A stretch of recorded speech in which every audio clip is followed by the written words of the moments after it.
नमस्कार दोस्तों। आज हम लोग पढ़ेंगे मनोविज्ञान, जिसमें हम लोग पढ़ेंगे अधिगम या सीखना। तो यूपी टेट के सिलेबस के हिसाब से हम लोग पढ़ाई कर रहे हैं। देखिए, बाल मनोविज्ञान की बुक है, गंगा पब्लिकेशन की बुक है, गंगा प्रकाशन की। तो उस किताब में हम कई अध्याय पढ़ लिए थे। आज 12वां अध्याय पढ़ रहे हैं हम लोग, अधिगम या सीखना। तो अधिगम और सीखना हम कह सकते हैं मनोविज्ञान की प्रमुख शाखाओं में से एक है, या हम कह सकते हैं संपूर्ण मनोविज्ञान का यह एक केंद्र बिंदु है। ठीक है। सीखना, अधिगम का अर्थ होता है सीखना, यानी व्यवहार के कारण व्यवहार में परिवर्तन ही सीखना है।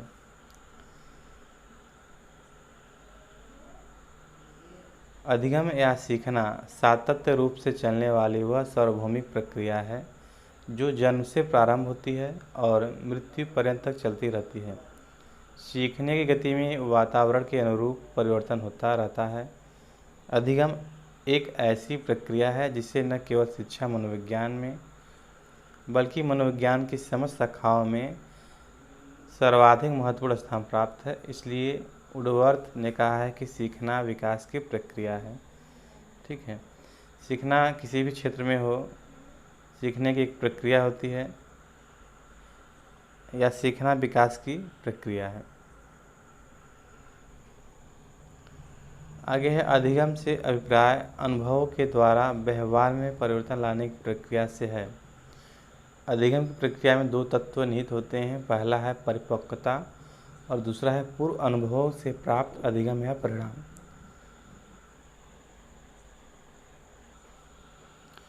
जैसे यदि बालक के सामने एक लाल मिर्च रखी है तो वह उसे जिज्ञासा के कारण मुंह में दबाता है और काटते ही उसको तीखा का ज्ञान होता है और रोने लगता है।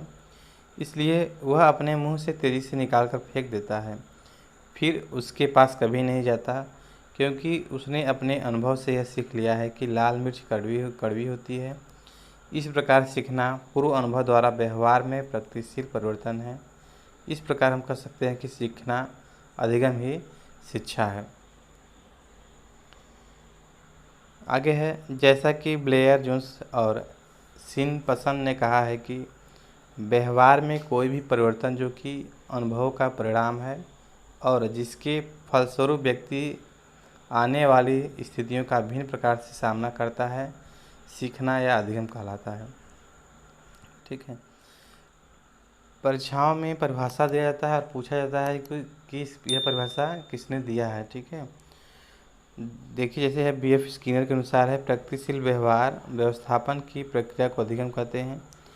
अधिगम व्यवहार में उत्तरोत्तर अनुकूलन की प्रक्रिया है। ठीक है। उसके बाद गिलफोर्ड के अनुसार है, व्यवहार के कारण व्यवहार में आया कोई भी परिवर्तन अधिगम कहलाता है। ठीक है। क्रो एवं क्रो के अनुसार आदतों, ज्ञान, आवृत्तियों का अर्जन ही अधिगम है। आगे चलते हैं हम लोग। एडविन रे गुथरी के अनुसार अधिगम किसी परिस्थिति में भिन्न ढंग से कार्य करने की क्षमता है जो कि परिस्थिति के अनुसार पूर्व अनुभवों के कारण आती है। एक दृष्टि में परीक्षा उपयोगी लाइनें हैं, अधिगम क्या है। ठीक है। अधिगम क्या है, तो आइए हम जानें अधिगम क्या है। अधिगम व्यवहार में परिवर्तन है। अधिगम सार्वभौमिक है। अधिगम लगभग अस्थायी प्रकृति का परिवर्तन है। अधिगम प्रयोजनपूर्ण है। अधिगम व्यक्ति को समायोजन एवं अनुकूलन के लिए तैयार करती है। अधिगम विकास है। अधिगम जीवन पर्यंत चलने वाली एक सतत प्रक्रिया है। अधिगम रचनात्मक है। अधिगम पूर्ण परिस्थिति के प्रति अनुक्रिया है। अधिगम अभ्यास, प्रशिक्षण तथा अनुभव पर आधारित होता है। अधिगम स्थानांतरणीय है, यानी एक स्थान से दूसरे स्थान में जाता है। ठीक है। अधिगम अनुभवों का संगठन है। अधिगम अनुकूलन है। अधिगम व्यक्तिगत व सामाजिक दोनों है। अधिगम वातावरण की उपज है। अधिगम अनुभव के द्वारा व्यवहार में परिवर्तन लाने की प्रक्रिया है। अधिगम खोज। आगे है, सीखने के सिद्धांत से तात्पर्य एक ऐसी सैद्धांतिक व्याख्या से है जिसके द्वारा सीखने की वैज्ञानिक व्याख्या होती है। ठीक है। उसके आगे जिसमें व्यक्ति क्यों सीखता है, कैसे सीखता है और क्या सीखता है का प्रश्न समाहित रहता है। नोट: सीखने के सिद्धांत को समीपता और पुनर्बलन के आधार पर 2 वर्गों में विभाजित किया गया है। पहला है संज्ञानात्मक सिद्धांत और दूसरा है उद्दीपक अनुक्रिया सिद्धांत। ठीक है, संज्ञानात्मक यानी संज्ञा से, ज्ञान से व्यक्ति सीखता है। उसके बाद उद्दीपक अनुक्रिया सिद्धांत यानी एक संबंध स्थापित हो जाता है उद्दीपक और अनुक्रिया में, व्यक्ति और उद्दीपक में। उसके बाद आगे है संज्ञानात्मक सिद्धांत है। इस सिद्धांत के समर्थक मनोवैज्ञानिक का मत है कि उद्दीपक एवं अनुक्रिया जब एक दूसरे के साथ साथ होते हैं या ऐसा बार बार होता है तो इन दोनों में संबंध स्थापित हो जाता है, जिसे हम सीखना कहते हैं। इस सिद्धांत के समर्थक एडविन रे गुथरी और वाटसन के विचार प्रमुख है। जैसे एडविन रे गुथरी का संवेदता का सिद्धांत है, उद्दीपक एवं अनुक्रिया पुनर्बलन के आधार पर नहीं बल्कि संवेदता के आधार पर होती है। ठीक है, यानी वस्तु से जितना संबंध रहेगा, समीपता का संबंध रहेगा, व्यक्ति उतना ही जल्दी सीख जाएगा, संबंध स्थापित कर लेगा उस चीज़ से। ठीक है, आगे है सीखने के महत्वपूर्ण सिद्धांत एक दृष्टि में। एक कॉलम में सिद्धांत है और एक कॉलम में प्रवर्तक है जो इन्होंने सिद्धांत दिया है, जो मनोवैज्ञानिक। पहला है उद्दीपक अनुक्रिया सिद्धांत। इसके है प्रवर्तक एडवर्ड एल थॉर्नडाइक। उसके बाद क्रिया प्रसूत अनुबंधन सिद्धांत है, B.F. स्किनर है। अनुकूलित अनुक्रिया सिद्धांत जिन्होंने दिया है इवान पी पावलोव। फिर अगला है संवेदता का अनुबंधन सिद्धांत, किसने दिया है, एडविन रे गुथरी ने। प्रबलन का सिद्धांत किसने दिया है, क्लार्क एल हल ने। उसके बाद है चिन्ह अधिगम सिद्धांत है, इन्होंने दिया है एडवर्ड चेस टालमैन ने। उसके बाद अगला है सूझ का सिद्धांत या अंतर्दृष्टि अधिगम सिद्धांत है, प्रवर्तक हैं गैंग कोहलर या उल्फगंग कोहलर। उसके बाद है अधिगम का क्षेत्र सिद्धांत, प्रवर्तक हैं कूर्ट डेविड। उसके बाद अधिगम सोपान का सिद्धांत आर्यम गैने हैं। उसके बाद अगला है सामाजिक अधिगम सिद्धांत एल्बर्ट बंडूरा महोदय ने। ठीक है, परीक्षाओं में पूछा जाता है कि सिद्धांत और इसके प्रवर्तक कौन है। ठीक है, तो इसको संज्ञान में रख लीजिए। उसके बाद आगे है उद्दीपक अनुक्रिया सिद्धांत। ठीक है, इस सिद्धांत के समर्थकों का मत है कि उद्दीपक एवं अनुक्रिया के बीच संबंध पुनर्बलन के आधार पर होता है, अर्थात अनुक्रिया करने के बाद व्यक्ति को पुनर्बलन प्राप्त होता है तो इसका संतोषजनक प्रभाव व्यक्ति पर पड़ता है और वह उस अनुक्रिया को उद्दीपक के साथ संबंध स्थापित कर लेता है, जिसे सीखना कहते हैं।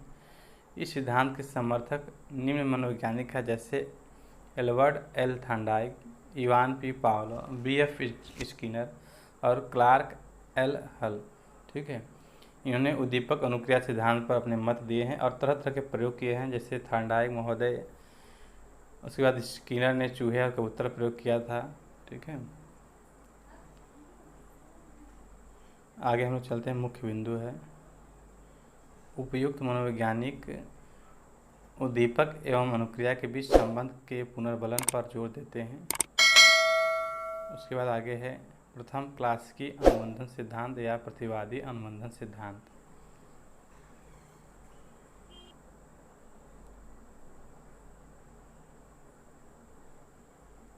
या टाइप एस अनुबंधन सिद्धांत, या इसी को बोलते हैं अनुकूलित अनुक्रिया सिद्धांत।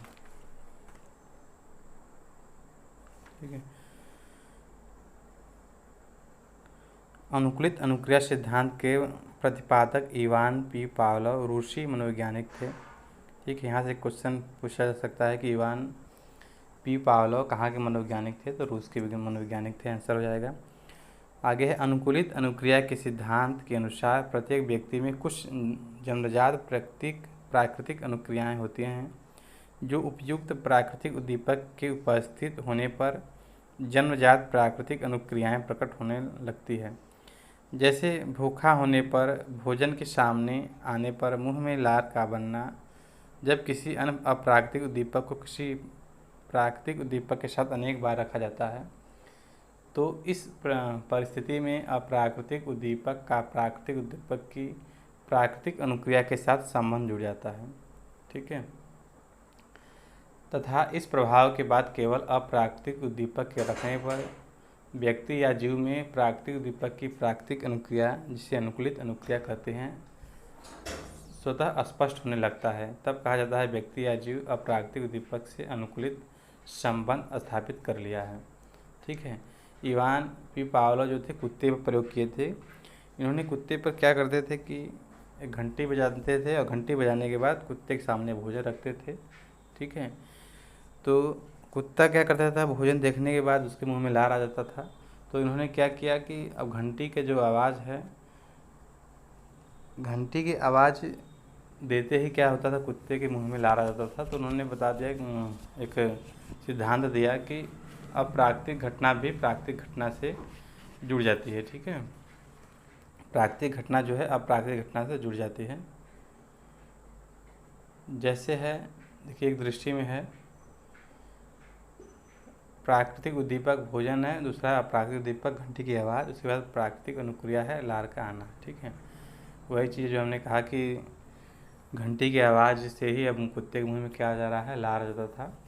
तो वही प्राकृतिक घटना को हटा दिए तो हम अब यह अप्राकृतिक घटना से जुड़ गया। जैसे कुत्ता के सामने भोजन रखने पर उसके मुंह में लार आ जाता है, लेकिन घंटी की आवाज़ के साथ भोजन रखने पर भी उसके मुंह में लार आ जाता है। लेकिन एक ऐसी परिस्थिति आती है कि केवल घंटी की आवाज़ दी जाए तो उस समय भी कुत्ते के मुंह में लार आ जाता है, क्योंकि घंटी की आवाज़ के साथ कुत्ता अनुक्रिया स्थापित कर लेता है। यही अनुकूलित अनुक्रिया सिद्धांत है। राइट, ठीक है, अब बातें समझ में आई, आगे चलते हैं। नोट में है, अप्राकृतिक उद्दीपक को प्राकृतिक उद्दीपक के साथ बार बार दोहराना होगा। ऐसा बार बार करने पर अप्राकृतिक उद्दीपक में प्राकृतिक उद्दीपक के गुण विकसित होंगे। ठीक है, परीक्षा उपयोगी महत्वपूर्ण प्रश्नोत्तर बैंक है। अनुकूलित अनुक्रिया सिद्धांत का प्रवर्तक कौन है? तो इवान पी पावलो इसका आंसर हो जाएगा। अगला क्वेश्चन है, क्लासिकी अनुबंधन सिद्धांत के कौन से तत्व पर सर्वाधिक जोर दिया गया है? तो आंसर हो जाएगा पुनरावृत्ति। उसके बाद अनुकूलित अनुक्रिया सिद्धांत किस जानवर पर उपयोग किया गया था? तो आंसर हो जाएगा हमारा कुत्ता। ठीक है, आगे चलते हैं हम लोग। नेक्स्ट क्वेश्चन है, अनुकूलित अनुक्रिया सिद्धांत में प्राकृतिक उद्दीपक कौन है? तो आंसर हो जाएगा भोजन। अगला क्वेश्चन है, कुत्ते के मुंह में लार का आना क्या है? प्राकृतिक अनुक्रिया। घंटी का बजना क्या है? अप्राकृतिक उद्दीपक है। ठीक है, समय की पाबंदी का ज्ञान किस अधिगम सिद्धांत से होता है? क्वेश्चन हमारा, समय की पाबंदी का ज्ञान किस अधिगम सिद्धांत से होता है? आंसर हो जाएगा अनुकूलित अनुक्रिया सिद्धांत। उसके बाद है, अनुकूलित अनुक्रिया सिद्धांत का शिक्षा में उपयोग, एक दृष्टि में परीक्षा उपयोगी प्रश्न। ठीक है, लगभग सभी आदतों का निर्माण अनुकूलित अनुक्रिया सिद्धांत के आधार पर किया जाता है, जो निम्नवत है। पहला है बौद्धिक संक्रिया, जैसे गुणा, जोड़ घटाना, भाग पहाड़ा और शब्दार्थ आदि को सिखाते समय शिक्षक या शिक्षिका इस सिद्धांत का प्रयोग करते हैं। ठीक है, उसके बाद अच्छी आदतें इसी सिद्धांत का व्यवहारिक परिणाम है। अगला है स्वच्छता व सफाई से रहने की आदत। चौथा है समय की पाबंदी। पांचवा है बड़ों का सम्मान करना इत्यादि। उसके बाद है अगला, उद्दीपक अनुक्रिया सिद्धांत में संबंधवाद का सिद्धांत। ठीक है, उद्दीपक जो अनुक्रिया सिद्धांत लोग पढ़ रहे हैं, इसमें एक संबंधवाद का सिद्धांत है, जिन्होंने दिया था थांडाइक महोदय ने। ठीक है, थांडाइक महोदय ने दिया था। चलिए तो पढ़ते हैं। उद्दीपक अनुक्रिया सिद्धांत का प्रतिपादक एडवर्ड एल थांडाइक ने अपनी पुस्तक एनिमल इंटेलिजेंस और शिक्षा मनोविज्ञान, एजुकेशन साइकोलॉजी में किया था। उद्दीपक अनुक्रिया सिद्धांत के अनुसार अधिगम की प्रक्रिया के दौरान उद्दीपक तथा अनुक्रिया के बीच बंधन अथवा संबंध बनते हैं। थांडाइक के अनुसार किसी भी कार्य की क्रिया के लिए उद्दीपक यश होता है, जिसके कारण अनुक्रिया आर होती है, जिससे उद्दीपक अनुक्रिया बंधन यश और बॉन्ड, ठीक है, कहते हैं। तो बहुत ही इम्पॉर्टेंट क्वेश्चन है यहाँ से कि यस आर बॉन्ड किसने दिया था, या संबंधवाद का सिद्धांत किसने दिया था? हमारा आंसर क्या हो जाएगा? थांडाइक महोदय में। महोदय ने बार बार परीक्षाओं में पूछा जाता है। ठीक है, इसके बाद है इस बंधनों के बनने की प्रक्रिया अनेक बातों पर निर्भर हो करती है। परिणामों की संतुष्टि से ये बंधन सुदृढ़ होते हैं तथा असंतुष्टि से कमजोर होते हैं। जब किसी विशेष उद्दीपक तथा विशेष अनुक्रिया के बीच बंधन बन जाता है तब उस विशेष उद्दीपक के प्रस्तुत होने पर जीव उससे संबंधित विशेष अनुक्रिया करता है और इस प्रकार से उद्दीपक अनुक्रिया बंधन या स्वरबॉन्ड का बनना ही सीखना है। इसलिए इस सिद्धांत को संबंधवाद का सिद्धांत या बंधन सिद्धांत या बॉन्ड थ्योरी के नाम से भी जाना जाता है। इस सिद्धांत का बंधन सिद्धांत इस सिद्धांत के अनुसार सीखना प्रयास व त्रुटि का परिणाम है। प्रयास एवं त्रुटि के द्वारा सीखने वाला एक निश्चित उद्दीपक के लिए एक निश्चित अनुक्रिया करने में परिपक्व हो जाता है। इसके लिए वह अन्य संभावित अनुक्रियाओं में से सही अनुक्रिया का चयन करता है। इसलिए थॉर्नडाइक के उद्दीपक अनुक्रिया सिद्धांत को चयन एवं संबंध का सिद्धांत भी कहा जाता है। ठीक है, इसको पूछा जा सकता है कि ये स्वरबॉन्ड और किन किन नामों से जाना जाता है, या फिर सीधे ही पूछ दिए कि चयन एवं संबंध का सिद्धांत किसने दिया था, तो हमारा आंसर क्या हो जाएगा, थॉर्नडाइक महोदय ने। ठीक है, आगे चलते हैं। प्रयास एवं त्रुटि के सिद्धांत की व्याख्या करते हुए कहा जा सकता है कि जब हम किसी कार्य को करने में जो त्रुटि या गलती करते हैं और अनेक बार प्रयास करके त्रुटियों की संख्या या गलतियों की संख्या कम की जा सकती है या समाप्त की जा सकती है, तो यह स्थिति प्रयास एवं त्रुटि द्वारा सीखना कहलाती है। ठीक है, एक बार फिर से देखिए। प्रयास एवं त्रुटि के सिद्धांत की व्याख्या करते हुए कहा जा सकता है कि जब हम किसी कार्य को करने में जो त्रुटि या गलती करते हैं और अनेक बार प्रयास करके त्रुटियों की संख्या या गलतियों की संख्या कम की जाती है या समाप्त की जाती है, तो इस स्थिति में प्रयास एवं त्रुटि द्वारा सीखना कहलाती है। ठीक है, वुडवर्थ महोदय हैं, इनके शब्दों में है, प्रयास एवं त्रुटि में किसी कार्य को करने के लिए अनेक प्रयत्न करने पड़ते हैं जिनमें अधिकांश गलत होते हैं, जैसे भूख, प्रेरणा और भोजन पुनर्बलन। ठीक है, इसके बाद है थॉर्नडाइक ने अपने मुख्य प्रयोग में एक भूखी बिल्ली को पिंजरे पहली पेटी में बंद कर दिया। पिंजरे का दरवाज़ा एक खटके या सलाखों के दबने से खुलता था और पिंजरे के बाहर भोजन रख दिया। भोजन भूखी बिल्ली के लिए उद्दीपक था। ठीक है, उद्दीपक यानी कारक। ठीक है, नोट में दिया है कि उद्दीपक के कारण बिल्ली अनुक्रिया करना प्रारंभ की। बिल्ली पिंजरे से बाहर आने के लिए पिंजरे में उछल कूद, पंजा मारना आदि क्रिया करना प्रारंभ कर दी। संयोग बस बिल्ली के पैरों द्वारा सलाखा दब जाता है। बिल्ली बाहर आकर भोजन को प्राप्त करने में सफल रही। थॉर्नडाइक ने इस प्रयोग को अनेकों बार दोहराया। परिणाम स्वरूप बिल्ली पिंजरे के सलाखों को खोलने में परिपक्व हो गई। इस प्रकार उद्दीपक तथा अनुक्रिया के बीच संबंध स्थापित हो गया। इसलिए थॉर्नडाइक ने प्रयास एवं त्रुटि को विशेष महत्व दिया। ठीक है, थॉर्नडाइक महोदय ने बिल्ली पर प्रयोग किया था, जिन्होंने दो पिंजरे का बॉक्स बनाया था। और पहले पिंजरे में बिल्ली क्या करती थी कि दूसरे पिंजरे में भोजन रखा जाता था, तो पहले पिंजरे में बिल्ली उछल कूद करती थी। तो एक बार क्या हुआ कि उसका पैर क्या हुआ, उसी सलाखा पर बटन पे पड़ गया। ठीक है, तो क्या हुआ, हमारा सलाखा खुल गया। तो बिल्ली भोजन करके फिर पिंजरे में चली गई। फिर अगली बार जब भोजन रखा गया, फिर बिल्ली उछल कूद करने लगी। तो बिल्ली को अब समझ में आ गया कि क्या है, यह इसी बटन से यह खुलने वाला है। तो उसके बार बार क्रिया करने से क्या उसको मिला, एक संबंध स्थापित हो गया। ठीक है, एक सीख गई बिल्ली। ठीक है, इसी पे थॉर्नडाइक महोदय देते हैं उद्दीपक क्रिया का संबंधवाद का सिद्धांत। ठीक है, इतनी बात समझ में आई। आगे चलते हैं। थॉर्नडाइक ने बिल्ली के द्वारा सीखने की प्रक्रिया का विश्लेषण किया तथा निष्कर्ष निकाला कि सीखने के लिए दो महत्वपूर्ण आवश्यक तत्व हैं।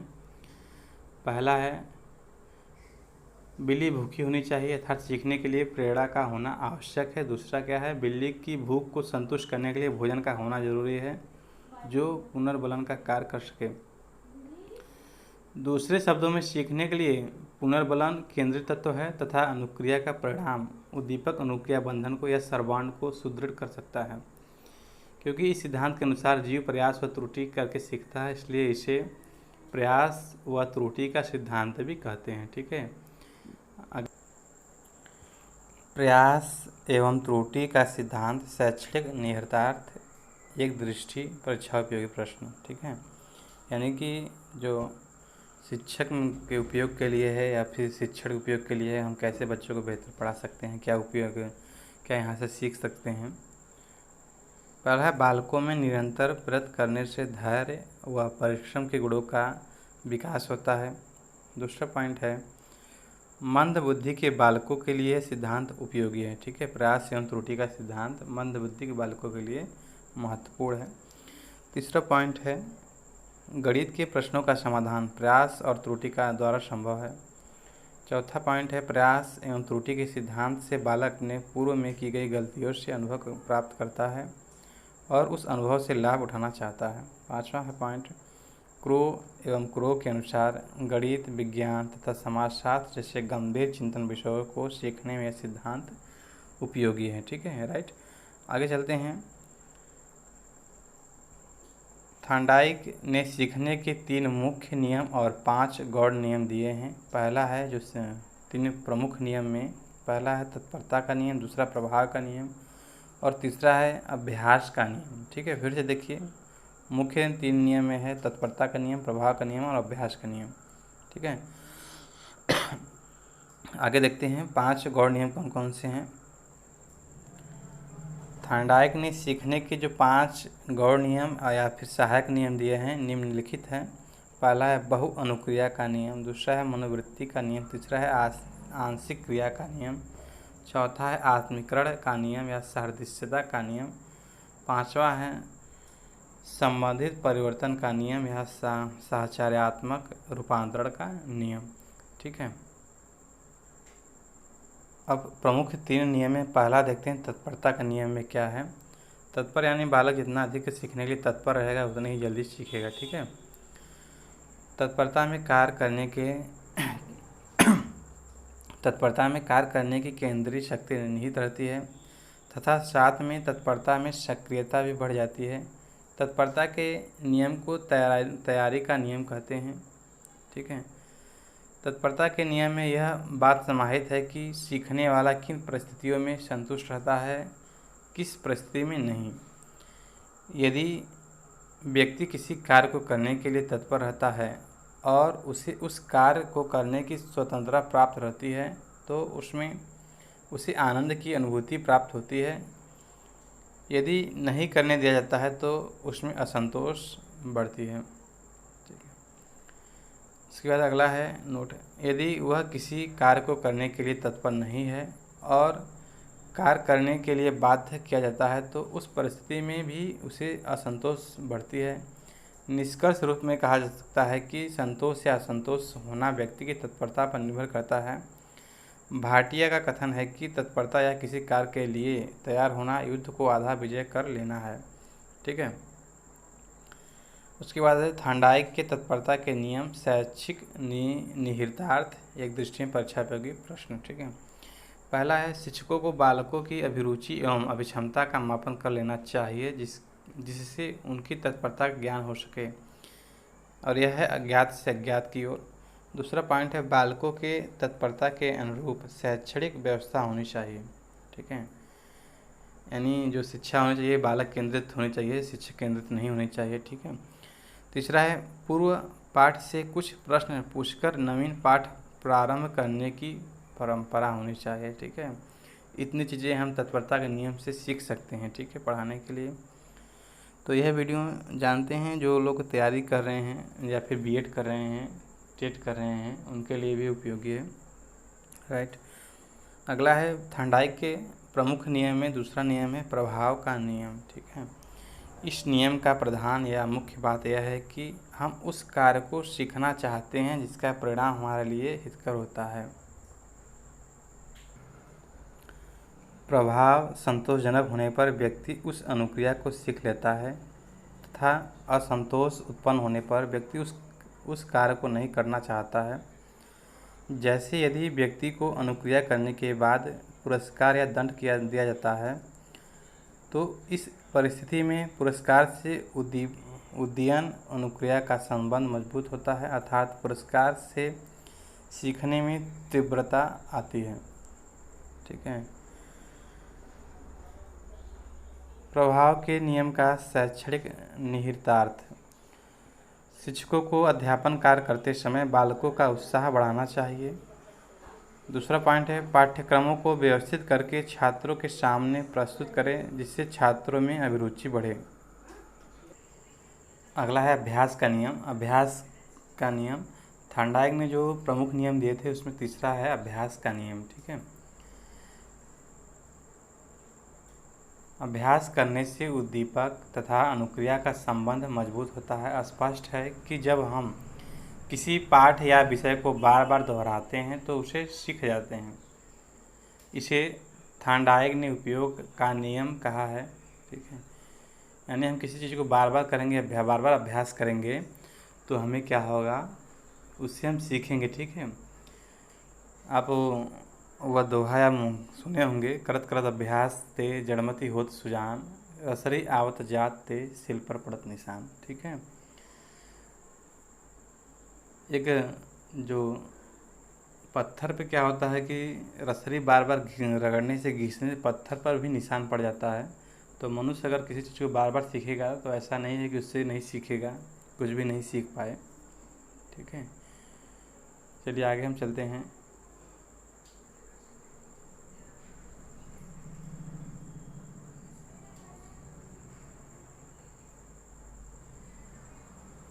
कोलसनिक के अनुसार अभ्यास का नियम किसी कार्य की पुनरावृत्ति या अभ्यास के औचित्य को सिद्ध करता है।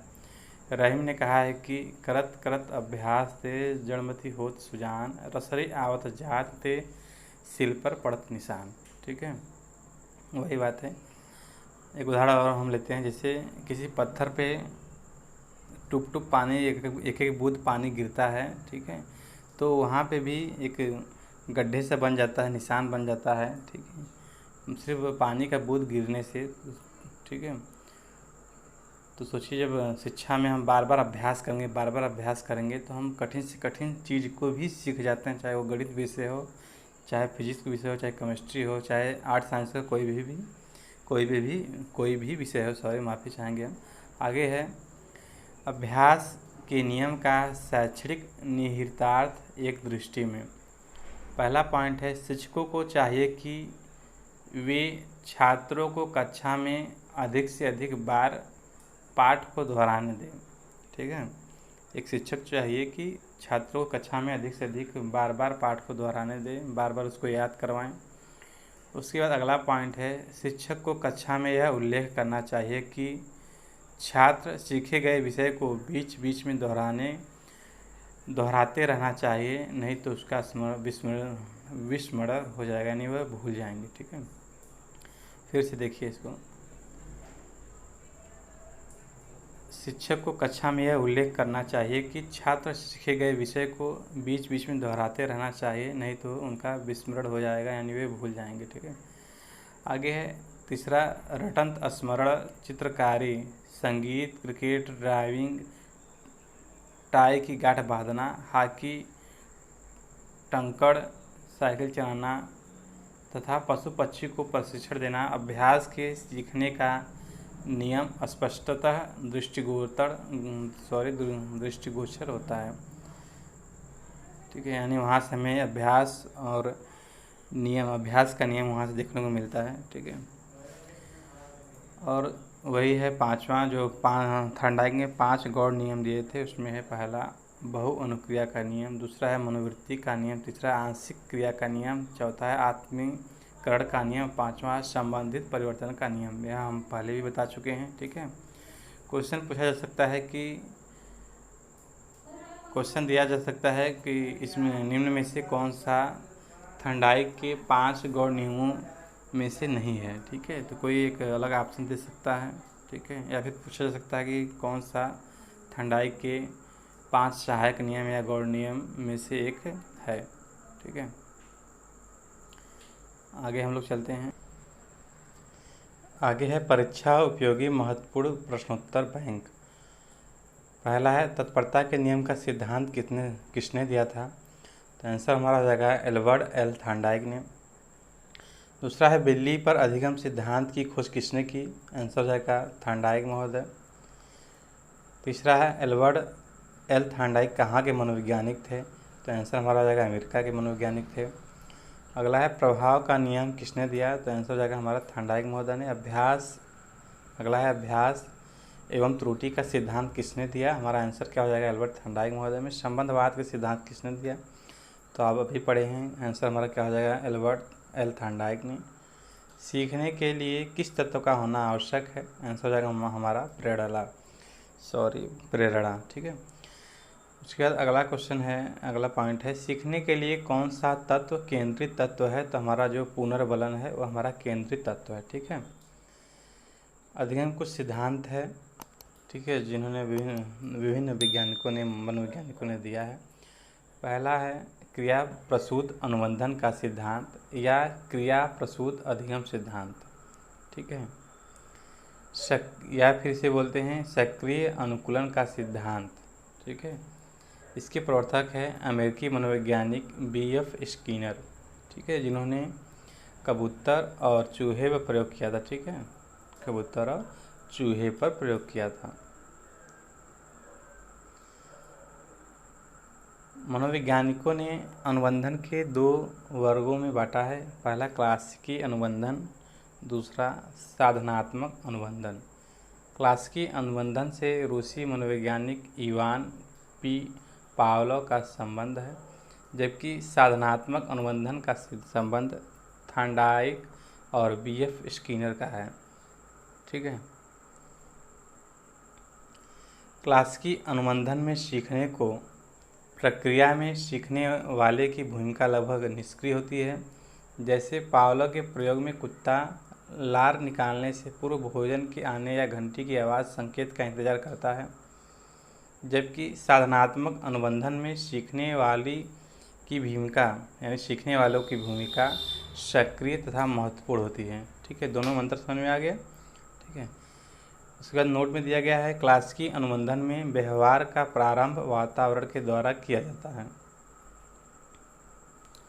जबकि साधनात्मक अनुबंधन में प्राणी पशु वातावरण का मौन गुलाम न होकर अपनी क्रियाकलाप से वातावरण का अनुकूलन बनाने का प्रयास करता है। वातावरणीय क्रिया की प्रकृति ही भविष्य में व्यवहार के दोहराए जाने अथवा दोहराए नहीं जाने की संभावना का निर्धारण करती है, अर्थात व्यवहार की पुनरावृत्ति तथा परिमार्जन उसके परिणामों के द्वारा निर्देशित होता है। ठीक है, राइट। अमेरिकी मनोवैज्ञानिक BF स्किनर ने अपनी पुस्तक द बिहेवियर ऑफ ऑर्गेनिज्म में सीखने के सिद्धांत का प्रतिपादन किया है।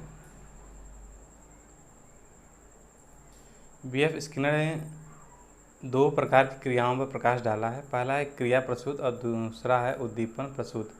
क्रिया प्रसूत का संबंध उत्तेजना से होता है, जबकि उद्दीपन प्रसूत में क्रिया का संबंध उद्दीपन से होता है, अर्थात जो अनुक्रियाएं ज्ञात उत्तेजकों के कारण होती है उसे उद्दीपन प्रसूत कहते हैं। पावलोव के अनुकूलित अनुक्रिया सिद्धांत में घंटी की ध्वनि या भोजन उद्दीपक का कार्य करता है। BF स्किनर ने क्रिया प्रसूत अनुबंधन का प्रतिपादन करने के लिए चूहा तथा कबूतरों पर अनेक प्रयोग करते हैं, जिनमें चूहा पर किया गया प्रयोग मुख्य प्रयोग माना जाता है। इसके लिए उन्होंने बक्सेनुमा यंत्र का निर्माण किया, जिसको स्किनर बॉक्स के नाम से जाना जाता है। बॉक्स ध्वनिरोधी था। बॉक्स की दीवार से निकलता हुआ एक लीवर था, जिसका संबंध एक स्वचालित मशीन से भी था, जिससे कि लीवर दबाने की अनुक्रिया का रिकॉर्डिंग अपने आप हो जाता था। लीवर दबाने से प्रकाश के साथ भोजन चूहा के सामने आ जाता था। प्रारंभ में चूहा बॉक्स में इधर उधर घूमता रहा, लीवर उससे सहसा दब गया। प्रकाश के उपरांत भोजन तस्तरी में आ जाता था। चूहा तत्काल ही भोजन को नहीं देख सका, लेकिन कुछ देर बाद भोजन को देखकर चूहा उसे खा जाता था। क्रिया प्रसूत अनुक्रिया के उपरांत पुनर्बलित उद्दीपक दिया जाता है तो प्राणी उसे बार बार दोहराता है। इस प्रकार मिले पुनर्बलन से अधिगम दृढ़ होता है। ठीक है, तो उनका यह प्रयोग था। एक दृष्टि में है BF स्किनर के सिद्धांत का शैक्षणिक महत्व। शिक्षक को कक्षा में अध्यापन प्रारंभ करने से पहले शैक्षिक उद्देश्यों को स्पष्ट कर लेना चाहिए। दूसरा है थॉर्नडाइक के समान बीएफ स्किनर ने बाह्य पुनर्बलन या पुरस्कार पर अधिक जोर दिया। ठीक है। उसके बाद अधिगम से संबंधित अन्य महत्वपूर्ण सिद्धांत एक दृष्टि में परीक्षा उपयोगी। अधिगम से संबंधित अन्य महत्वपूर्ण सिद्धांत एक दृष्टि में उपयोगी। पहला है प्रबलन का सिद्धांत। सीखने के प्रबलन सिद्धांत को देने का श्रेय अमेरिका के मनोवैज्ञानिक क्लार्क एल हल को है, जो अपनी पुस्तक प्रिंसिपल्स ऑफ बिहेवियर में दिया है।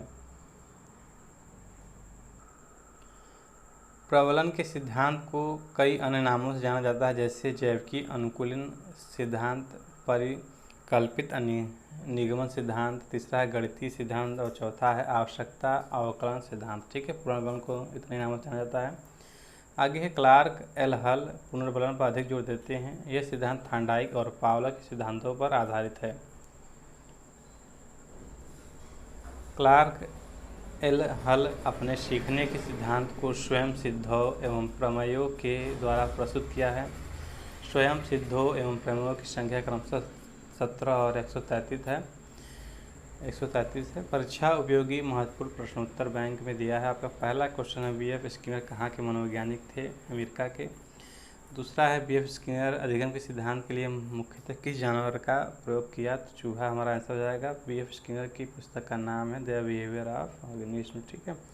चौथा है क्रिया प्रस्तुत अनुबंधन सिद्धांत किसने दिया? आंसर हो जाएगा बीएफ स्किनर। अगला क्वेश्चन बीएफ स्किनर चूहा का किस पक्षी में प्रयोग किया? तो हमारा आंसर क्या जाएगा? कबूतर। ठीक है। उसके बाद आगे है हमारा सूझ या अंतर्दृष्टि का सिद्धांत। इस सिद्धांत को देने का श्रेय जर्मन मनोवैज्ञानिक वुल्फगंग कोहलर को है, जो अपनी पुस्तक मेंटलिटी ऑफ एप्स में 1925 में दिया। सूझ के सिद्धांत को गेस्टाल्टवादी सिद्धांत भी कहा जाता है। कोहलर ने सूझ सिद्धांत का प्रयोग वन मानुस या सुल्तान नामक चिंपैंजी पर करते हैं। ठीक है, इन्होंने सुल्तान नामक चिंपैंजी पर प्रयोग किया था। ठीक है। नोट में सूझ का आधार कल्पना जितनी अधिक होगी सूझ की क्षमता का विकास भी उतनी अधिक होगा। ठीक है, कल्पना जितनी अधिक होगी सूझ की क्षमता का विकास भी उतनी अधिक होगा। इनका प्रयोग हम बता देते हैं।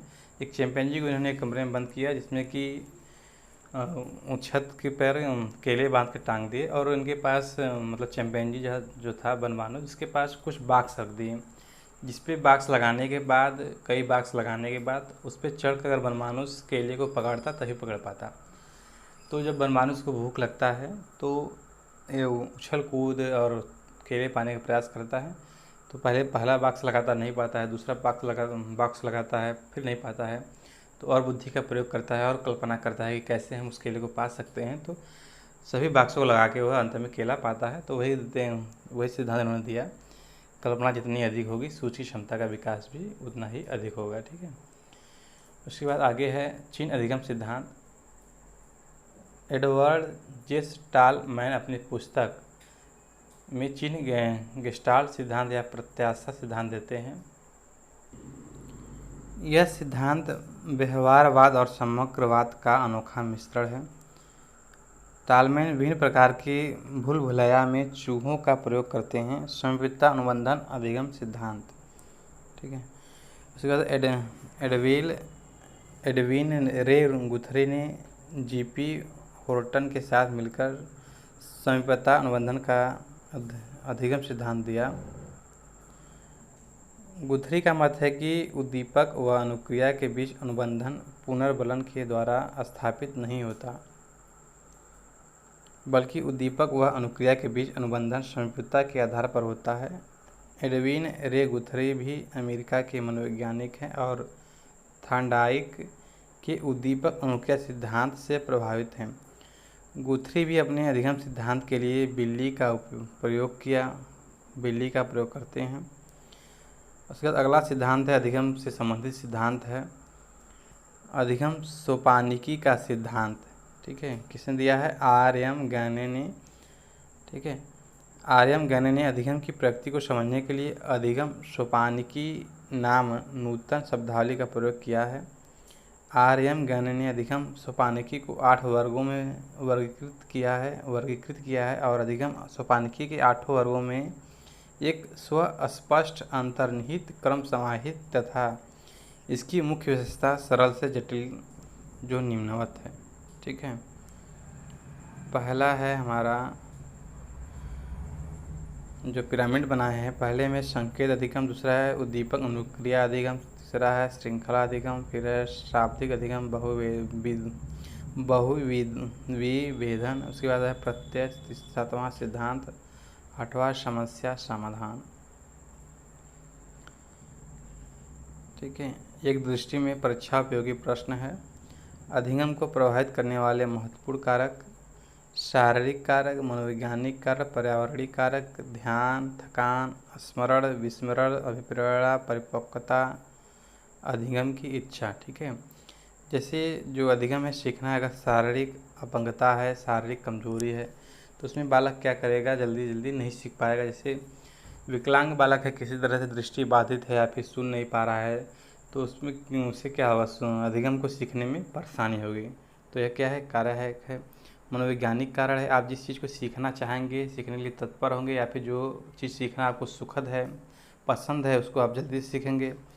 उसके बाद है पर्यावरणीय कारण है, आपका पर्यावरण कैसा है, उस आधार पर भी आप तेज़ी से सीखेंगे। ठीक है, अगर आपका समाज अच्छा है, समाज के विचारधाराएँ अच्छी है, तो आप अच्छी चीज़ें सीखेंगे। ठीक है, उसके बाद है ध्यान है, आपका ध्यान अगर सीखने पे है तो आप जल्दी सीखेंगे, ध्यान कहीं और है। ठीक है, तो जल्दी नहीं सीखेंगे। उसका थकान है, काम करने में थक जाएंगे, तब भी आपका अधिगम प्राप्त नहीं कर पाएंगे। स्मरण है, ठीक है, जितना अधिक याद करने की क्षमता अधिक होगी, आप पिछली चीज़ों से जल्दी सीखेंगे। ठीक है, विस्मरण है, अगर आप भूल भी रहे हैं तब भी अधिगम नहीं सीख पाएंगे। उसके बाद अभिप्रेरणा है, परिपक्वता है, अधिगम की इच्छा है। ठीक है, सीखने की इच्छा रहेगी तो आप सीख लेंगे। ठीक है, तो ये सब क्या है, अधिगम को प्रभावित करने वाले कारक हैं। इसके हम क्वेश्चन अगले वीडियो में करेंगे। वीडियो काफ़ी लंबा हो गया है। ठीक है, आप हमें फॉलो कर सकते हैं, या फिर जो है इसका PDF आप हमारे Telegram channel Himanshu study centre या फिर हिमांशु हायर एजुकेशन पर देख सकते हैं। ठीक है, आप हमें फॉलो कर सकते हैं यूट्यूब पर, फेसबुक पर। वीडियो अंत तक देखने के लिए धन्यवाद।